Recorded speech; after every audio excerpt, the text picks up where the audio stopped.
BSNL की तरफ से लगातार नए फैसले किए जा रहे हैं। हाल ही में कंपनी की तरफ से direct to device satellite connectivity technology की शुरुआत की गई है। इसके लिए बीएसएनएल ने वियासत कंपनी से हाथ मिलाया है। वियासत अमेरिका की कम्युनिकेशन टेक्नोलॉजी कंपनी है। दोनों ही कंपनियां यूजर्स के लिए बेहतर कनेक्टिविटी वाला नेटवर्क प्रोवाइड करवा रही हैं। अभी भी बहुत सारे ऐसे यूजर्स हैं जिन्हें ये नहीं पता है कि आखिर इस सर्विस का इस्तेमाल कैसे किया जा सकता है। तो चलिए आज आपको इन सभी सवालों का जवाब देते हैं। रिमोट और दूर दराज के इलाकों में कनेक्टिविटी को बेहतर करने के लिए इस सर्विस की शुरुआत की गई है। आज भी बहुत सारे ऐसे इलाके हैं जहां बेहतर नेटवर्क उपलब्ध नहीं है। बीएसएनएल ऐसे इलाकों में इमरजेंसी कॉल, एसओएस मैसेज और यूपीआई पेमेंट करने की इजाज़त देती है। जिन इलाकों में वाईफाई कवरेज नहीं है वहां पर इसकी मदद से कनेक्ट किया जा सकता है। ऐसे में इस सर्विस पर ज़्यादा फोकस किया जा रहा है। रिमोट एरिया यूजर्स के लिए सर्विस का इस्तेमाल करना आसान हो जाता है। बीएसएनएल की तरफ से अभी तक साफ नहीं किया गया है कि इसका पूरे तरीके से इस्तेमाल कैसे किया जा सकता है।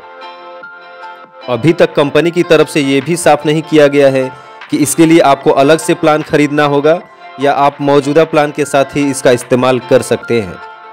हालांकि अभी तक सामने आई जानकारी से पता चलता है कि रिमोट एरिया में रहने वाले लोग पहले इस सर्विस का यूज कर सकते हैं। बीएसएनएल की तरफ से direct to device satellite connectivity का ट्रायल अक्टूबर 2024 में ही शुरू हो चुका है। बीएसएनएल की तरफ से बहुत जल्द सर्विस की शुरुआत कर दी जाएगी। सैटेलाइट कम्युनिकेशन टेक्नोलॉजी भारतीयों के लिए काफ़ी फायदेमंद साबित होने वाला है। बीएसएनएल की तरफ से इसकी शुरुआत की जाएगी तो ये अहम फैसला होने वाला है। वैसे आपको बता दें कि सैटेलाइट कनेक्टिविटी कोई नई टेक्नोलॉजी नहीं है। इसे एप्पल ने पहली बार आईफोन 14 सीरीज के लिए लॉन्च किया था, लेकिन भारत में यह सेवा अभी भी उपलब्ध नहीं है। बीएसएनएल ने बताया कि यह सेवा उन स्थितियों में आपातकालीन कॉल करने की सुविधा देगी जब सेलुलर नेटवर्क या वाईफाई कनेक्टिविटी उपलब्ध नहीं होती। इसके अलावा उपयोगकर्ता इसी तरह की स्थितियों में एसओएस यानी आपातकाल संदेश भेज सकते हैं और यूपीआई पेमेंट भी कर सकते हैं। हालांकि कंपनी ने इस बात पर जोर नहीं दिया है कि क्या कॉल या एसएमएस गैर आपातकालीन स्थितियों में भी किए जा सकते हैं। डायरेक्ट टू डिवाइस सेवा के माध्यम से बीएसएनएल अपने सभी यूजर्स को यह सुविधा प्रदान कर रहा है। यूजर्स अब बिना किसी सिम कार्ड और नेटवर्क के भी ऑडियो वीडियो कॉलिंग कर सकेंगे। सरकारी टेलीकॉम कंपनी की यह नई टेक्नोलॉजी यूजर्स को अपने एंड्रॉयड स्मार्टफोन के साथ साथ स्मार्ट वॉच या अन्य स्मार्ट डिवाइस पर कनेक्टिविटी प्रदान करेगी।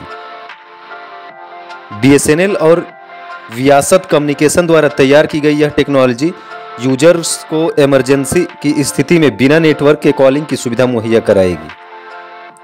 Direct to device satellite communication पर बेस्ड कनेक्टिविटी सर्विस है, जिसमें एक डिवाइस से दूसरे डिवाइस को बिना किसी मोबाइल टावर या वायर के कनेक्ट किया जा सकता है।